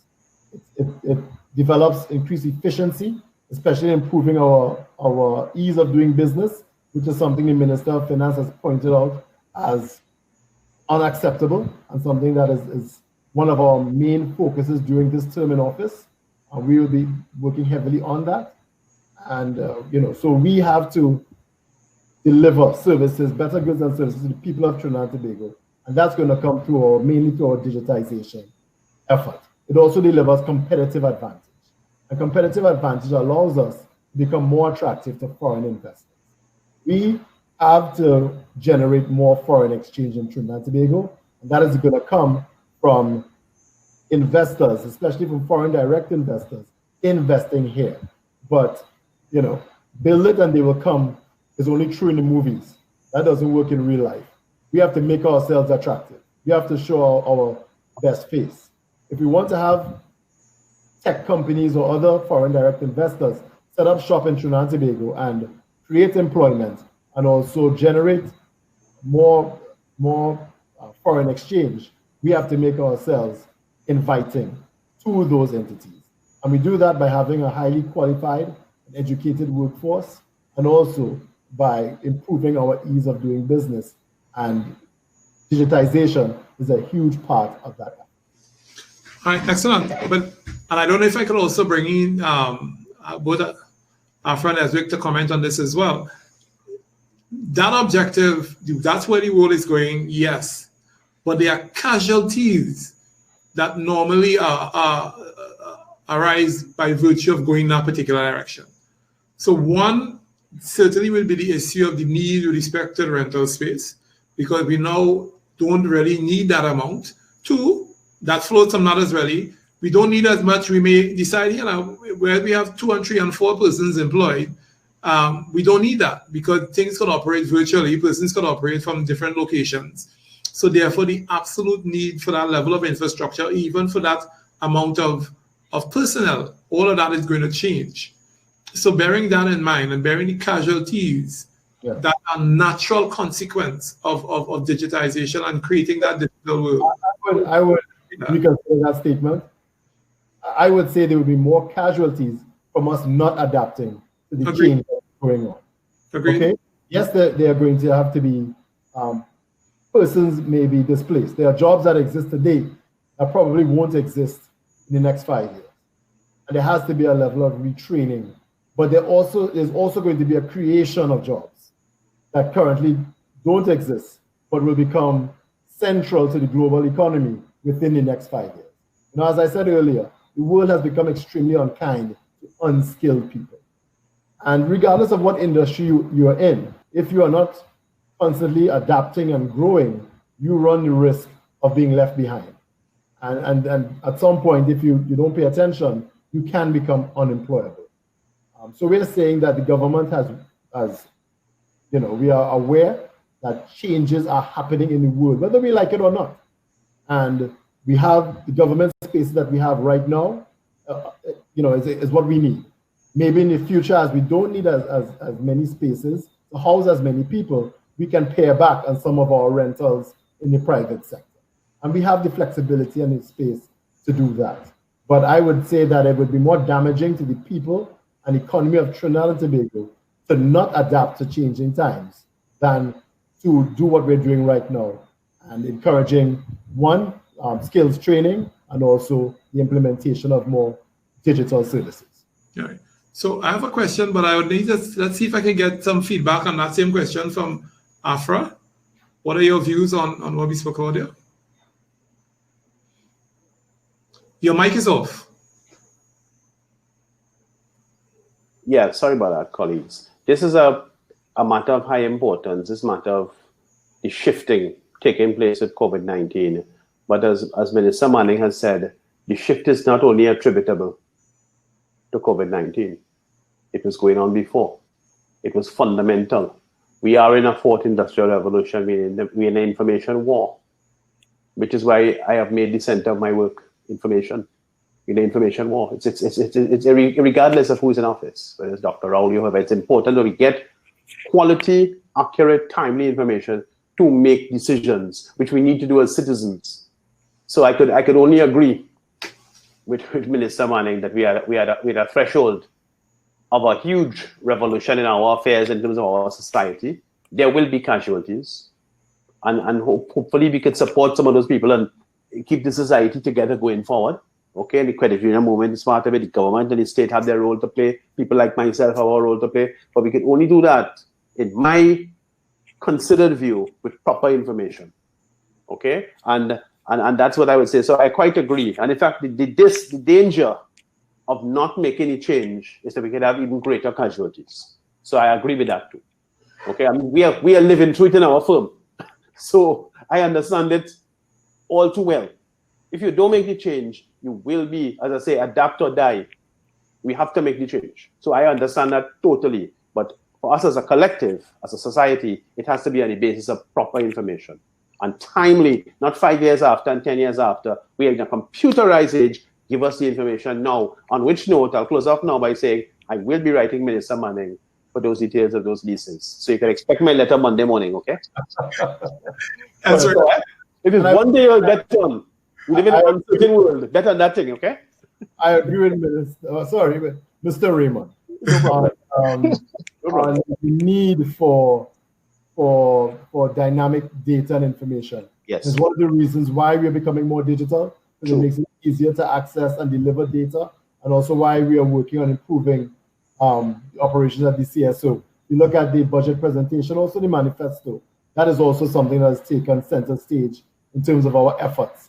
We must have accurate, up-to-date data to make proper decisions. And you look at the data age and the tech age has really brought that to the fore. And it's something that we are focusing on, no question. All right, I was going to ask Esric to give his views on what we just discussed with respect to this year moving toward digitization. I agree with both Afra and Minister Manning in terms of digitization as the way to go in the future. Additionally, something that I have not been hearing about much, and I would like to direct this question to Minister Manning. The Minister of Finance spoke about a course, I think this is in partnership with Stanford University, Coursera, which is being targeted to white tech. I see it as a positive direction. What I would like to know is if this will be targeted towards the more of the digitized IT training for those persons at white tech, or will it be based on other skills? Because if we are looking towards the digitization and transformation, of the country for the future, I believe it may be more targeted. So I'd like Mr. Manning to actually assist me with that aspect of the question that I asked. Yeah, from what I understand, Coursera will deliver, I believe, hundreds of programs in various fields. It's available online, and it's there for anyone who would like to access it. When I mentioned earlier that the government was focusing on education and developing a skilled workforce, and also allowing persons who want to transition from fields that may not be as marketable to others that are now, Coursera and other services are available to assist such persons. So it's not just weighted in one direction. From what I've read, I believe there are hundreds of various courses that are available, and it's something that you can access online and use at your discretion. So I want to bounce off on that last point that you just made, because you did say, I think that if I get it right, you said something is not kind to the unskilled. I would say the labor markets. The labor markets, right? Unkind to unskilled persons. But certainly we can't expect the government to be not kind to the unskilled. No, and that's why we have our construction programs. Right. We have heavily invested in developing our infrastructure. All of those things would absorb large numbers of unskilled persons, just as the government construction program did. It was really an opportunity to create employment and opportunities at that level and various levels above, but mainly unskilled persons would have benefited tremendously. I remember at one point there was an accusation that the government was overheating the economy because you couldn't find laborers for other jobs because they were all working on various state projects all around the country. There was a lot of work that was going on, but it kept persons at that level employed and being able to take care of their families. And that is part of why the government is doing what it's doing with what I have called a stimulus budget. We are putting more money into the hands of the average Trinbagonian through constructive, efforts and work. It's not just a handout. It's allowing people to earn their living, and it's also developing the economic capacity of this country.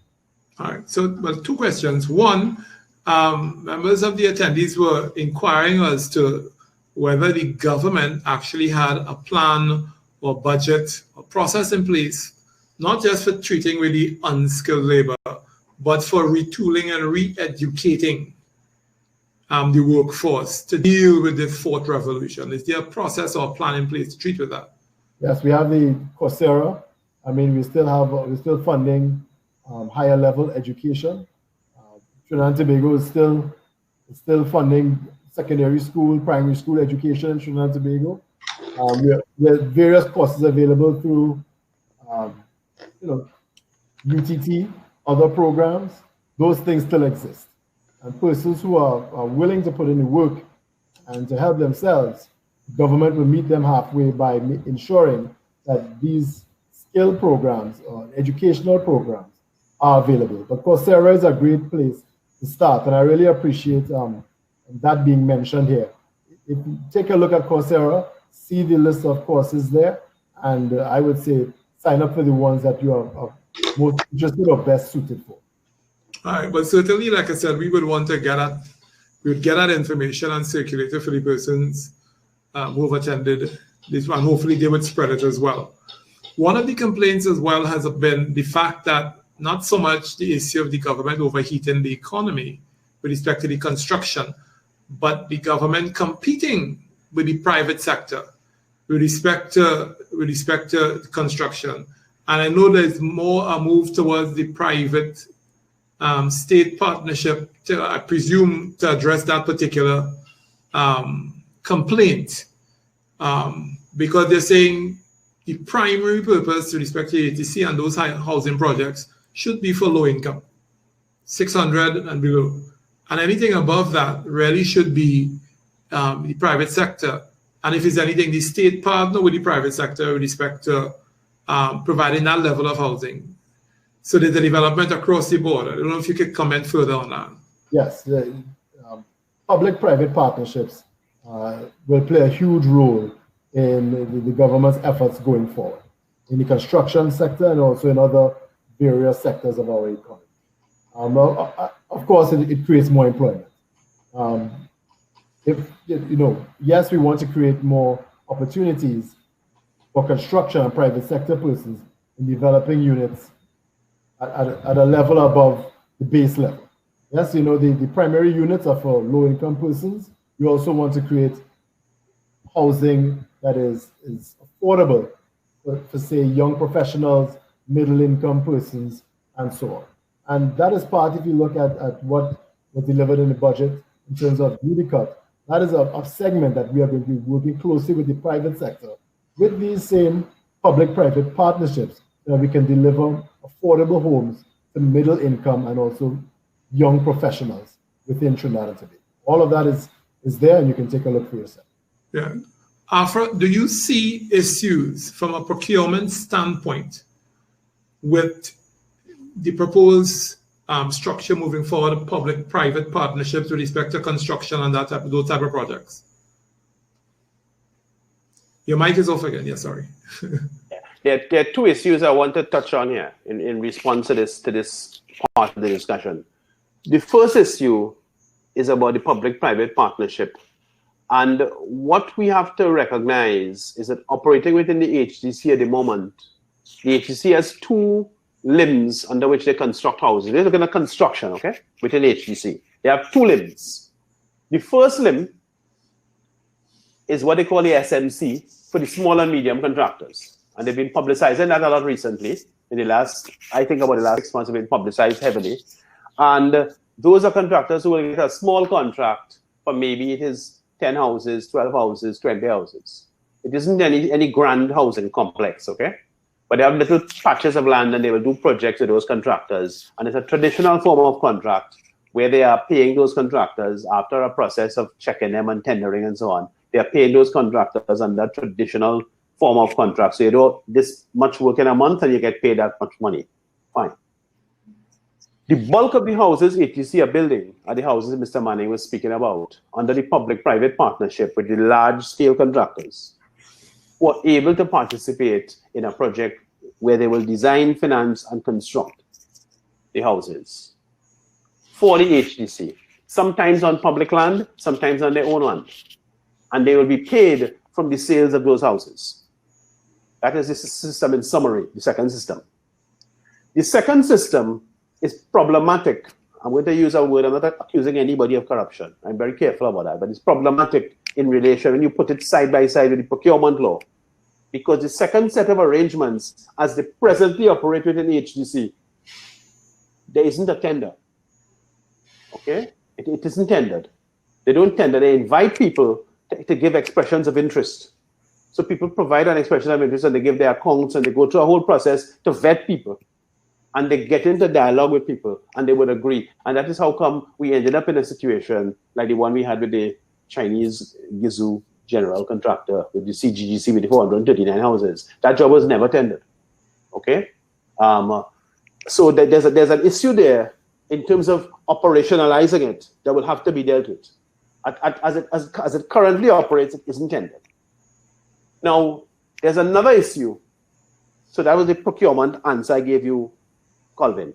In other words, how does it fit with the procurement law? So the first thing, small and medium, it fits fairly well. The second thing, which is most of the houses HTC will be building, it doesn't fit very well. And there will need to be some changes to the procedures to make sure it conforms to the law. And I'm sure that the correct procedures have been taken up and so.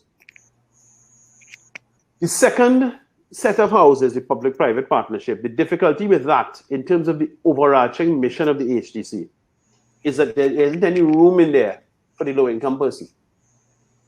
The low-income person could only find a home, literally and metaphorically, within the small and medium contractors, which are building little ends, 12 houses, 20 houses, 50 houses. When they're signing a contract for 300, 400, 500 houses, they are big contractors, they are public-private partnerships, but none of those houses are for poor people.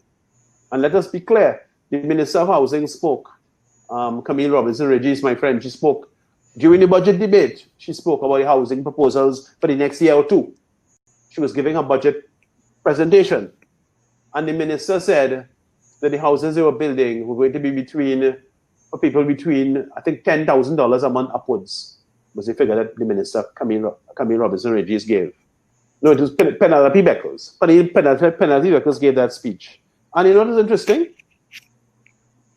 Our national household monthly income is less than $9,000 a month. It's about $8,000 a month. What the minister was actually telling the parliament, if we take the minister as a truth, and I don't believe Penelope Beckles is any liar, if she's telling you what she's building is for $10,000 and over, that's what she's building. Those houses are not affordable. Because affordable, the word affordable words have to have a meaning. The affordable means that it can be afforded by the average person. And if the average income is $8,000 or $9,000 for the whole household, we have to do something different. And I want to also come back to the point, just before I close out, to come back to a point Mr. Manning made when he opened his remarks. He was speaking about housing, and he was making the point about how the demand for the housing has grown so much. From when the program started, it's grown and grown, and now it's 100,000, 150,000 people on the waiting list and so on. And I want to say, if we move away from the model where we're building houses for $860 and $950 and 1 point something, like the ones I just mentioned, the Elias one and the one with the Chinese, those are all 1 point something. If we move away from that model and we go down to a model where we build a more modest house, that is 2 something, that is $250, that is $350. For that same $1 million, you get 4 houses, and you have the same level of economic activity that the minister is after, using the construction industry to spark activity in the wider commercial industry. But you get 4 new homes, but you have to actually shift your focus and take up a more humble set of characteristics that says, in fact, we are building these homes for people whose family earns less than $8,000 or $9,000 a month. So it requires a fundamental shift of focus, and there's no better time than now. We're in a crisis. We need different thinking. Let's go back to our roots and get that done for our poor people. Mr. Manning, what's your response to that? Yes, well, let me read from the budget speech here. The government has committed itself to delivering 25,000 homes in 10 years across various strata of our socioeconomic standing. Okay, so in the first line, 10,000 starter homes valued at $250,000 each, with a monthly payment of $925 and a 0 down payment. Okay, so that is designed, of course, for lower income persons, and we have expressly understood that there has been a hole there, and we are working to fill that. It creates jobs, small, medium businesses. It allows for small contractors to get their piece of the pie, and also to employ skilled and unskilled persons at that level. Also, but let me go on here. The next level, I'm reading again from the budget presentation. We will resource the Land Settlement Agency to construct homes costing less than $250,000, utilizing the experiences from the Housing and Village Improvement Program. We will encourage the private sector to mirror our efforts by delivering a further 10,000 homes over the next 10 years. Okay, so we have recognized that we had to improve our ability to deliver homes to lower income persons. And that is exactly what we have addressed in this fiscal period. Do you all have the ratio of persons who are looking or who qualify from the standpoint of saying, well, the majority of persons who are looking for homes qualify in the 600 and under bracket, or the majority? I don't have those details. I'm not in the Ministry of Housing, but I don't have an exact figure for that, so I wouldn't want to make an uninformed comment. Right. Okay, fine. No problem. Now, one of the questions coming from the attendees, the government did indicate that it intended to remove the subsidies with respect to foreign vehicles. And one of the objectives was with respect to the issue of treating with the issue of not having a drain with respect to our foreign exchange.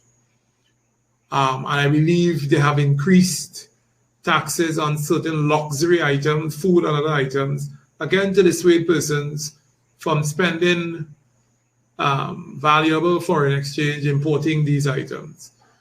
Now, those may be measures to stop the flow out. But what strategy does the state have in place with respect to the issue of bringing foreign exchange in? All right, with respect to the issue of trading in the forex and stimulating that aspect of our trade. Yes, let me say that removing some of the concessions on imported cars, one of the reasons is to stem the flow of foreign exchange. But the primary reason is simply we have too many cars on the roads of Trinidad and Tobago. I think anyone who lives here would accept and agree with that.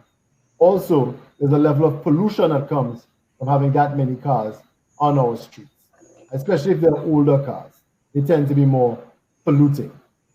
We have one of the highest per capita carbon emissions volumes in the world. So we were trying to address things on several fronts, and sometimes, Trinbagonians, I try to explain that actions have consequences, economic consequences. We live in a country where people want cheap fuel and cheap cars, but they want no traffic and no pollution. And those things don't go together, okay? You're going to have to give up something somewhere. So one of the things that we did, one of the reasons, for removing those concessions was to stem the flow of foreign exchange out, but also to reduce the number of cars on our roads and also to reduce pollution. Yes, I believe the biggest driver that we have for improving our ability to generate foreign exchange is improving our ease of doing business. That has been a massive challenge. And I know some may disagree, but the privatization of the port is a huge effort in that direction. The port has been woefully inefficient for quite some time. We have had various challenges dealing with that. If we improve our ease of doing business, as I said earlier, it makes us more attractive for foreign direct investment. It also makes our local business people, especially in the manufacturing sector, a lot more efficient and also competitive in terms of operating externally and generating foreign exchange. Now, I remind persons that international trade is built on competitive advantage. It's why we can't just invest in any project and expect to be successful. What are our competitive advantages as a country? Our manufacturing sector is the largest generator of foreign exchange outside of the oil and gas industry. Why is that? Because manufacturing tends to use large amounts of energy, and Trinidad and Tobago has one of the lowest unit per cost per unit in energy in the region. Our manufacturers dominate store shelves throughout this region because of that competitive advantage. Also because we're an investment-grade country and politically stable, our interest rates at the banks aren't as high as, say, as in other countries. If our business people are borrowing at 7-8%, there are countries in the region where business people have to borrow at 13, 14, 15%. That is also a huge advantage. So improving our ease of doing business is a big part of that. Also laying the roots for the tech industry. If you listen to some of the presentations from the Minister of Industry and Trade, they've been working diligently to really attract more manufacturing businesses here. We also have, I'm trying to remember the name of the park, industrial park that we agreed to with the Chinese. That's something that we're working on. And also improving the shipyard, we're not improving, but developing the shipyard in Point Fortin. These are just a handful of projects that we expect to really deliver improved foreign exchange going forward. But I would also remind you that Trinidad and Tobago is a country that lends itself to energy-intensive industries. Industries where we have to produce large amounts of electricity or other forms of energy. Because we have cheap feedstock, which tends to be natural gas. And the projects, such as the aluminum smelter, were part of that overall vision for Trinidad and Tobago. If Trinidad and Tobago could become a producer of iron, steel, plastics, and aluminum, which we have a competitive advantage in developing, it gives us the opportunity to have a downstream manufacturing sector which can use all of those commodity products. And if you look around and think about it. Those four products are the foundation of modern society: iron, steel, plastics, aluminum. Of course, there was heavy opposition to those projects being developed. I would ask any of you if you have seen any mass deaths from aluminum smelting anywhere in the world since we had been discussing such projects. Aluminum is the #1 used industrial metal on the planet. Almost everything is made of aluminum, and the production of aluminum has not been extremely deleterious on the environment or has killed many people around the world, to my knowledge. So we have to also consider the attempts that have been made to really introduce and diversify our economy by going into industries where we have competitive advantage.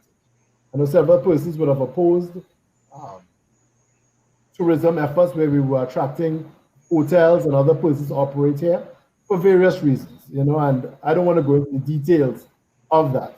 But those efforts were also meant to create opportunities at the unskilled level and also other aspects of our labor force so that we could again generate more foreign exchange to really maintain our exchange rate and possibly even improve it going forward. Yeah. So that's one other question before we close off, and I'd want to get a feedback from Afra and Esric on this. What do you see as the role of the government investing, especially as we make reference to too many cars on the roads and things like that, investing in private transport, as one of the attendees had indicated? Shouldn't there have been a better or a greater investment in the whole public transport so that there is a viable alternative to actually having your vehicle on the road? And what are the government plans relative to that? I'm always amazed when I hear such comments because I remember the opposition to some of these measures when they were first introduced. Okay, of course, we had a move towards a rapid rail system, but that did not happen. But you also have to consider the economic situation that we're in now. This isn't 2008, 2007, when oil was, $120 a barrel.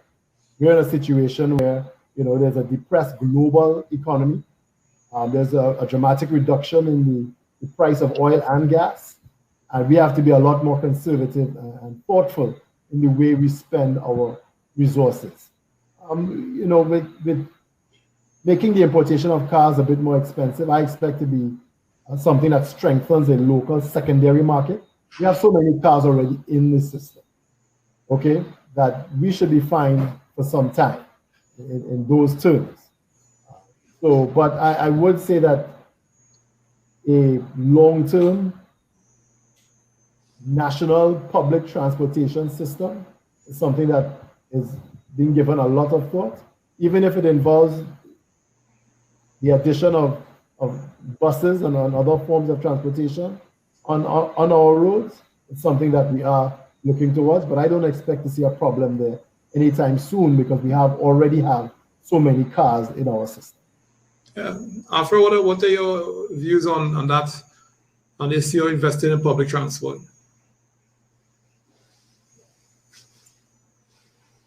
Afra, yeah. Yeah, sorry about that, colleagues. Investing in public transport has got different dimensions. We can stay on a car versus a mass transport discussion. So Mr. Manning was just finishing up by telling us about the fact that we could be looking at getting more buses, which is something I would support. I think that is good because, yes, okay, a bus also pollutes, but a bus carries 30, 40, 50, 60 people. So it's a better solution for us. And in fact, it may provide a better solution for poor people who can't afford taxi fares to get from A to B and have a degree of reliability to get to school and so on. But following on all of that, if you move away from the vehicles and we look at the consequences of the vehicles, those vehicles and the volume of motor cars on the road is the reason that we have embarked on this series of interchanges. So we had an interchange. I think there was one that was done, I think they call it the Aranguez interchange. Then there's the one that curves by Nestle to go down by Grand Bazaar to curve to go down to South. Then there's now the one at Cureb that finished recently, maybe around May or something this year. And there are further ones planned. And I am saying if it is we are making a change, and again, this is a moment when the entire world is in flux. If it is we are making a change because of the global pandemic, if we have come to a bend in the river and we are moving away from individualistic, high-impact methods of transport, like a privately owned motor car, and we are taking a step in the correct direction to a collective mode of transport, like a public-owned bus service, it may also be necessary, coming in from the construction industry, for us to re-examine the case for those expensive interchanges going all the way up the highway. So it's got to be a question. When you talk about strategic planning and integrated planning, this is the sort of thing that would come into the fore, okay? So these are some of the points I'd like to make in respect of that. Certainly we need cheaper transportation. We need transportation that has less impact on the environment, and we need to find a way to get ourselves out of these fixed positions, and the interchanges are a manifestation of the fixed position. I would also add that I believe that the state should convert the entire state fleet to electric vehicles. And that's something that's probably going to be gradual and happen over time, but it's going to be, first of all, it leads the way. It sends a signal to the population. It forces us to develop the infrastructure for having electric vehicles here, and also, and most importantly, it would dramatically improve our environment, which I think all of us would appreciate. So that's something that I believe is going to happen over time. Esric, you have the last word on this point? Minister Manning actually raised something there. A lot of persons around my age and younger have been asking the question why the state have been moving towards CNG, why we didn't jump right into the aspect of electric vehicles. Maybe he and the rest of cabinet can answer that question. In terms of what Afra said, in terms of the balance and the strategy towards transportation, about 10 to 15 years ago, I believe it's with late Patrick Manning, Minister Manning's father. Afra was correct where the discussion was on you can leave point A in Trinidad and go right around the country in 20 to 30 minutes. And you're looking at the aspect of private vehicles, as well as it was supposed to move in conjunction with the aspect of less costly for the average citizen in terms of the use of the buses. In terms of the use of the buses as well, I believe there's a need for efficiency and maintaining efficiency. Because once in a while, I myself will park my vehicle and I will take a bus. I will travel in a taxi. Or I may even hire somebody to ride around, feel different. I enjoy that atmosphere. Take a bus and go probably to or whatever it is and park on my car. But there's also a need for the efficiency in implementing these systems. Any response to that, Mr. Manning? Yes, and believe you me, I wholeheartedly understand your position. I have been, we had a CNG tank in our trunk when I was a child, So the main reason that I think the government hasn't pulled out of that is that there's a lot has been invested in infrastructure, and there are quite a few people in Trinidad and Tobago, especially some of the taxi persons who still use CNG.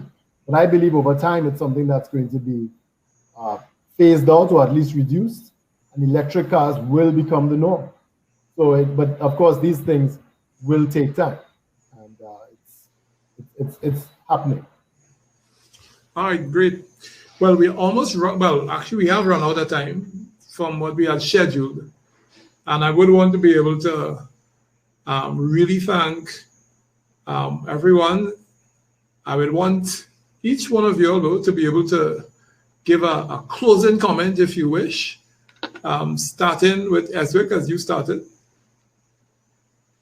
I would just go back to the aspect of the property tax, and I would like to see the government utilize it to what it can be utilized for in terms of the implementation of the aspect of the residential taxes. I'm not sure if Afra in his calculations looked at the the percentages he gave if it will be utilized for 45% of local government. But I am of the opinion, and I forget to tell you, I told him that when he lectured me at UWI over a decade ago, that with the full implementation of the property tax, we're looking at actually seeing local government actually weaning off of the use of central government funding, which could actually be utilized in other areas that could show up other aspects of the economy. Afra?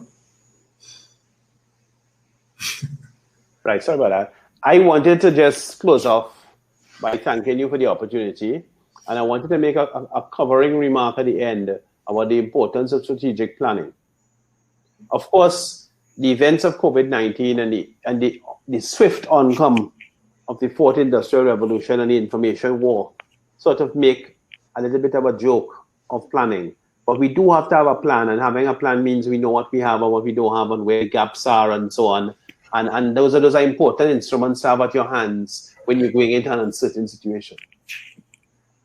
What we're seeing in the country, just to recap some of the things we've covered very quickly. What we're seeing in the country with the HDC building these houses on greenfield land, with the public transportation being stretched, with taxis having to go into every nook and cranny. WASA is stretched. They have to run water into every nook and cranny. TNTEC too. That is the unintended impact of allowing the country to disperse. It's become a buzzword nowadays. We call it decentralization. So we talk about decentralization like it's a good thing because there's too much traffic and blah. But the reason there's so much traffic is that Port of Spain is the only capital city in the world that didn't have a war or a famine or a natural disaster where the population fell. The population of Port of Spain 50 years ago was 125,000. Right now it's less than 40,000 of us live in the city. I live in the city. Less than 40,000 of us live in the city. The only capital city in the world has happened. Our capital has failed. And the reason there's so much traffic is because everybody who's talking about so much traffic doesn't live in Port of Spain. They live in somewhere else and have to drive into Port of Spain. We have to repopulate our capital. We have to repopulate our towns, whether the town is Tunapuna, whether the town is San Fernando, whether it's Princestown or Rima, we have to repopulate our towns. We have to go for a more intensive form of development, which would allow us to build more affordable homes and reduce the cost in decades going forward of providing infrastructure and transportation to those widely dispersed communities. So I would like to just make that as a plug for strategic planning to be at the center of what we do, which of course makes information at the center of what we do and informed decision making. So I thank you, colleagues, for the time, and it's a pleasure to have sat with you all this afternoon. Mr. Manning? Yes, I would like to wholeheartedly agree with Mr. Raymond that having a plan, even in uncertain times, is far better than having no plan at all, right? So, yeah, things may change tomorrow, but we have to know in which direction we want to go. I'm glad that we are all agreed on the property taxes, that it should be implemented. And I would like to comfort everyone by saying that is the crux of local government reform, using these property taxes in the various corporations for the faster delivery of services to the people who live there. Okay, I try to remind people, and I said, sometimes we don't make these connections in terms of our economy, but you could not enjoy the use of your property without the services that the government provides and are paid for by your taxes. We've had a period in this country where a lot of what we enjoy was paid for by oil and gas revenues. It didn't directly impact us, but I always tell people, even though you don't pay for it, doesn't mean that it's free. Okay? It wasn't free. Someone was paying for it. And in our case, it had been our oil and gas revenues. So you couldn't enjoy the use of your property without roads, without the corporation spraying for mosquitoes, without healthcare, hospitals. All of those things allow you to enjoy the use of your property and is in part funded by your property taxes. Okay? I want to thank all of you for having me this evening. This has been a truly, I think, enlightening and dynamic discussion. And I really want to close off by reminding all that in this situation here, with this budget that was recently passed, government could have chosen austerity. in terms of cutting funding and payments and making things more difficult. Instead, we chose prosperity by really working on here what is I would term as a stimulus budget. We are working to create more opportunities, especially at the lower income levels, unskilled people, for the most vulnerable. We are working in terms of $500 million in stimulus to the agricultural sector. We need to really reduce our food importation bill, and producing more local food and also consuming more local food will play a huge role in doing that.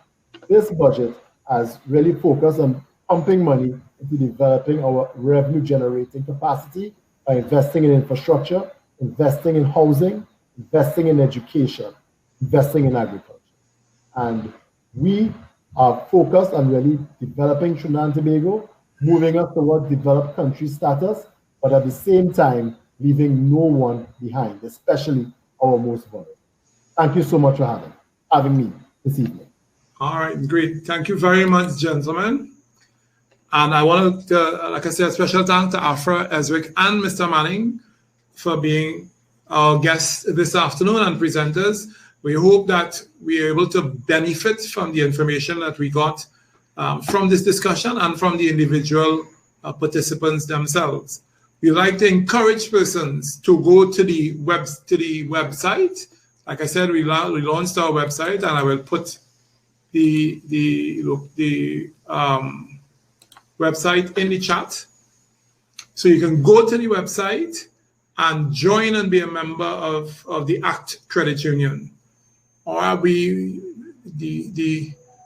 the growth of the credit union is based on the membership, and we really want to be able to encourage persons to become a membership to help build our credit union and to help build the objectives that we want to be able to achieve at the end of the day with respect to the issue of prosperity, access to funding, assisting with our membership with respect to the development of businesses, and certainly sharing ideas and possibly even making connection with respect to membership and mentorship and coaching to assist our members with respect to advancing their business, and certainly being in the know with information from persons such as Mr. Manning with respect to what the state and the government has in store with respect to the development of the country. So again, I said thank you very much, and we will end as we started, all right, with the little video that we played, just highlighting the event. So great, have a great afternoon, everyone.